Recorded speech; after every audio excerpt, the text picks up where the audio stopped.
This is a state natural area. It's on the road to Ishnala, just outside of the Dells. And it's a long trail through the woods, nice and peaceful. Right now there are no other cars in the parking lot here. So we're going to see what we can find here. One of the really nice things about this trail is it leads down to the Wisconsin River in a secluded little beach area. There normally is not a stream here, but it appears because of the melting snow and the rain recently that we have a little running stream. But the woods are great along here. Here's a great tree with lots of fungi on it.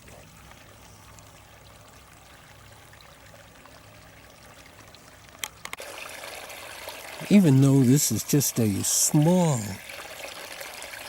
seasonal running water here, look at the effect it has had on the sides here.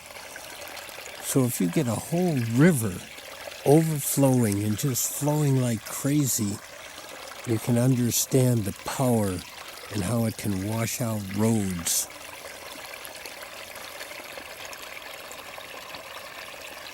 Just this little stream has created a big washout here. All right, we're looking at another tree here. I know I stopped for lots of trees.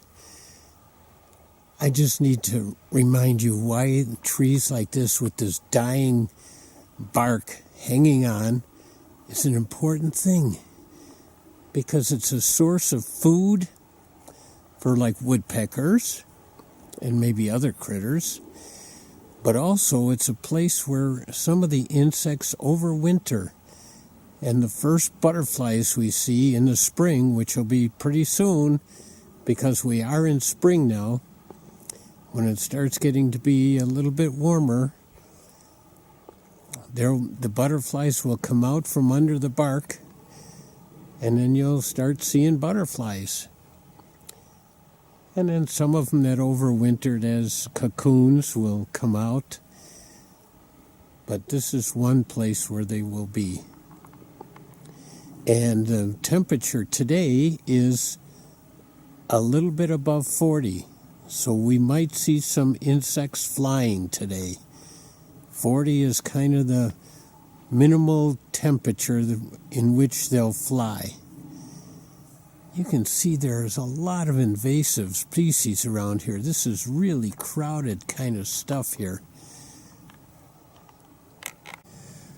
We're going from this relatively open, shrubby, invasive-filled area into a darker area. More pine trees, more covered. Let's see what's in there. This is a thickly planted, thick-growing, big trees here. Big pines, close together. Very little understory here. Interesting woods. Some very old trees here. Seems to be a unique area. Now we're on a path with more little hardwoods. Not quite as many pine trees. Very different kind of forest. And they're close together, but they're small. Well, except for a few big ones.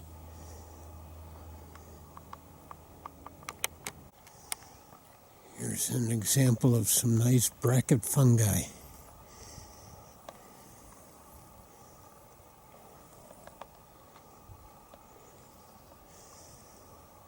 Happens on trees when they're dying. And this one is pretty dead. A lot of dead trees around here. A lot of old growth, though, too.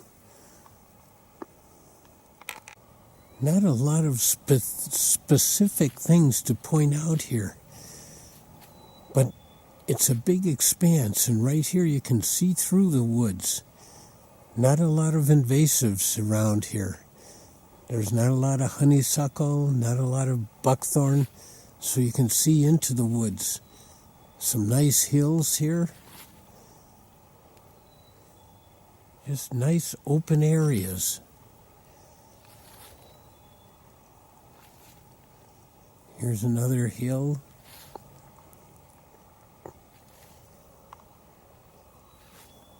Oh. And what's been going on in this tree? Something's been picking at it. Here's an interesting clue. Some kind of an animal.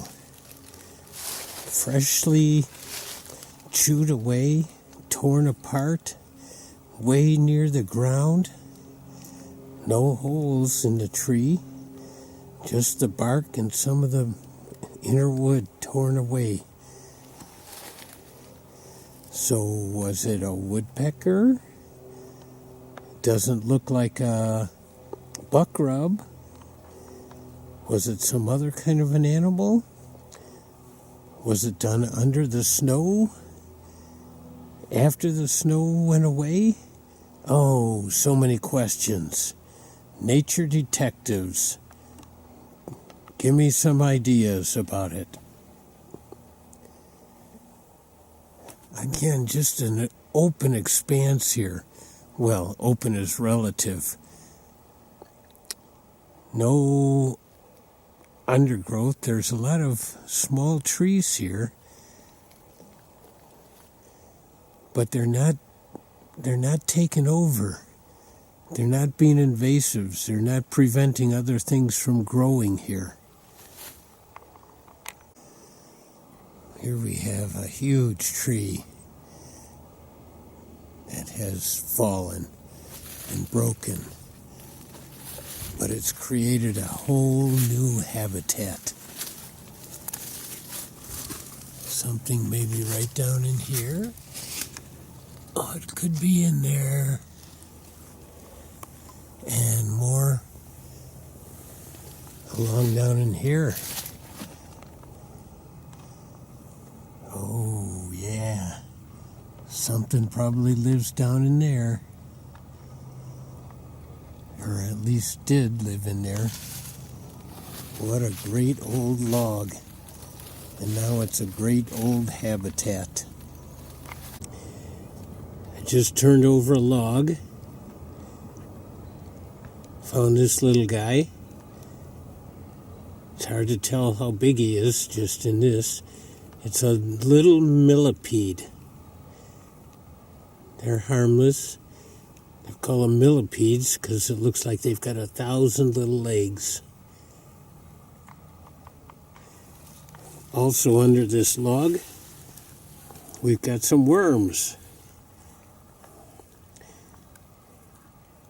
And they seem to be plentiful. And here's something that you bet you didn't know about worms. They're an invasive species, especially in the woods. You think they're great for gardens, and they are. They make the ground nice and sweet for them, and it's good to have them in the gardens, but not in the woods. The trees don't like the ground quite so fertile. And so the worms make it nice and fertile, but not especially healthy for the trees. Here we've got a little baby white pine. So you might think, well, what's so special about that? Little babies are always cute. Yeah, but here, the significance of this is that they're growing up because there's no invasives around here. So they have the opportunity for the seeds to fall and for baby pine trees to grow. It's a wonderful thing when there's not any invasives around to see the little trees just growing up. We're looking at the ground underneath a dead tree. And look at this dead tree. There must have been a party going around here.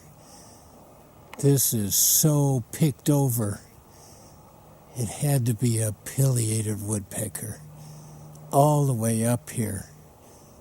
Oh, let's see here. It's going to be more.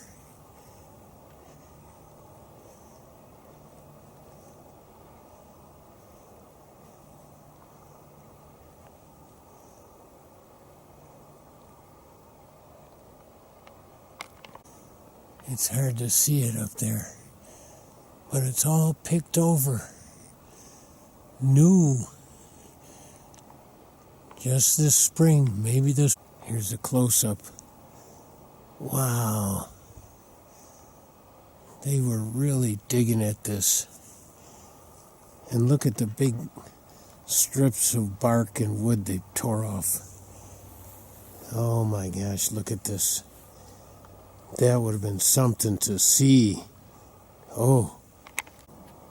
We have come to the end of this trail. Well, for the most part, the end of this trail. Big open space here. And you can see out there the other shore of the Wisconsin River.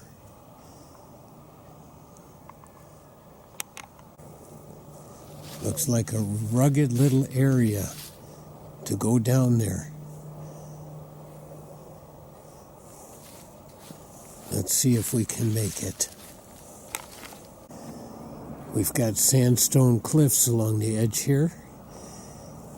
And if you remember, back 15,000 years ago at the end of the last glacial era, the Great Lake Wisconsin, the glacial Lake Wisconsin, the dam broke. And all that water came and carved out these valleys around here into sandstone. It only took a matter of a few days to carve it out because sandstone is so soft. Here we've got some steps. Makes it a little easier for us. Oh, we get a little visual reward here. Nothing like icicles coming off sandy bluffs. And look at the angle of the lines on that sandstone. And then the lines below it and the lines above it. Different eras of the times when it was underwater or when it was being windblown.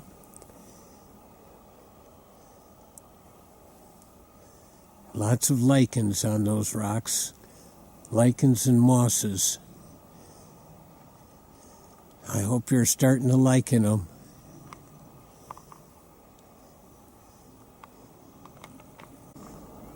Oh, here's another view of the rock outcroppings with trees growing right on top, trees growing all around, different angles of the rock.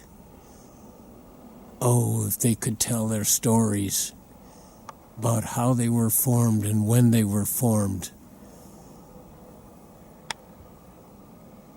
And some icicles. Beautiful area here.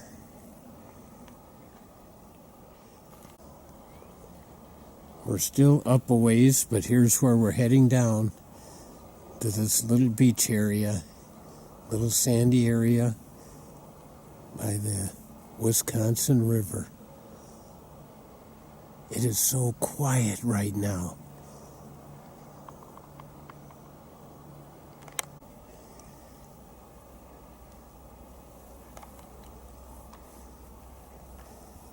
Ferns and mosses, icicles, lichens, rocks, Oh, we're at a stage where the icicles are just starting to fall down, and they're dripping.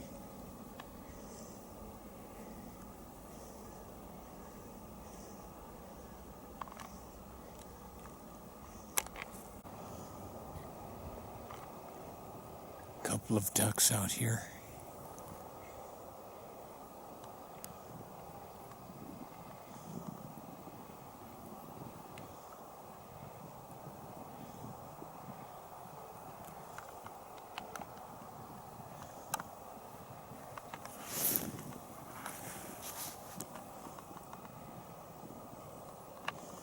More icicles.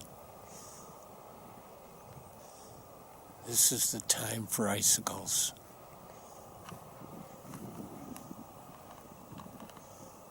Oh, look at those lines. There must have been something special going on at that period in time that causes those lines to be in that upward motion there. And then the ones on top, straight across.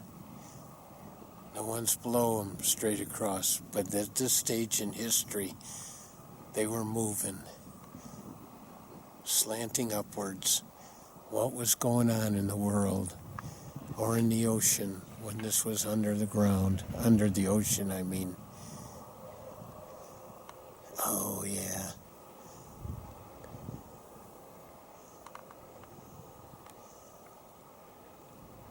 This is what the Dells is all about, these rocky bluffs. So this is that hidden beach.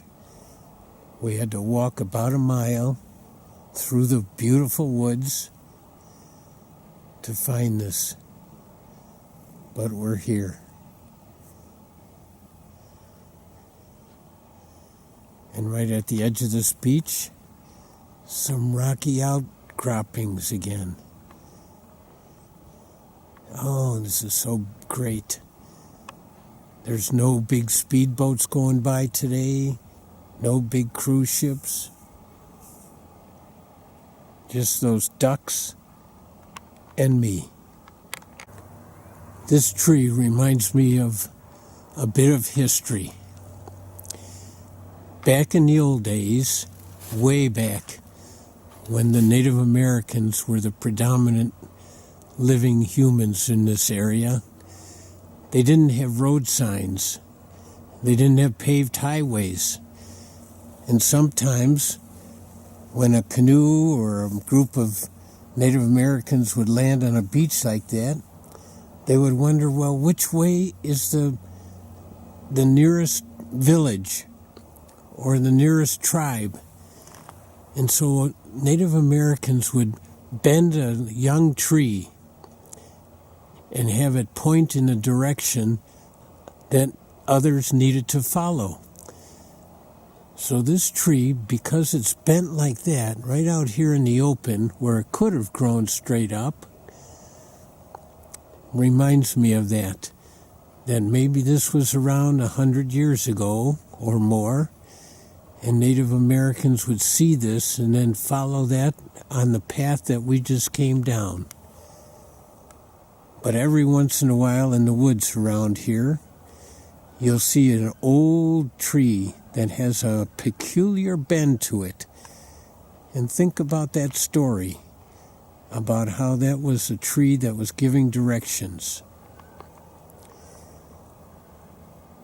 This is just such a peaceful spot right now. So pretty. The water is just moving. It's high water. And it's moving quite fast. And I'm guessing it's quite cold.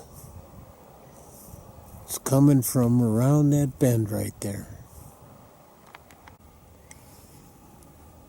I think I made a generalization. The wintergreen plant is this one right here with the smoother leaves. And not this one. This one right here.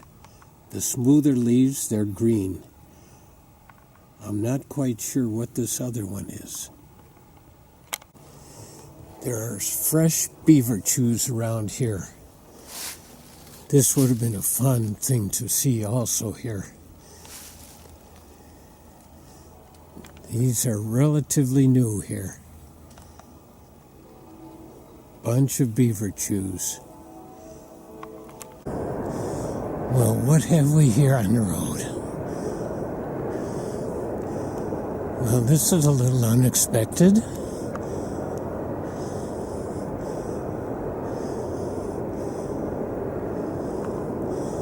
He's looking at me.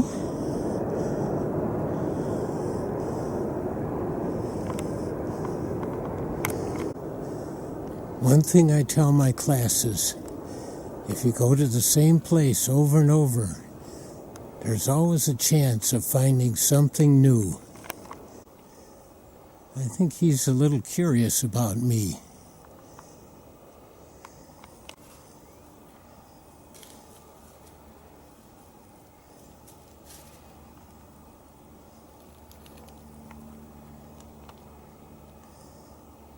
He seems to be missing ears.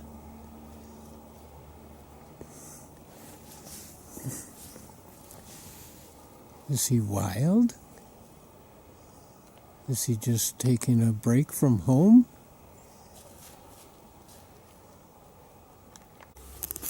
I've seen lots of burls on trees, but I've never seen a burl that's been broken right in half out in the woods like this.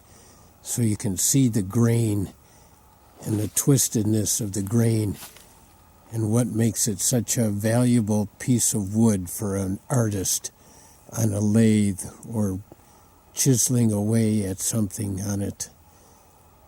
This is an amazing kind of find out in the woods.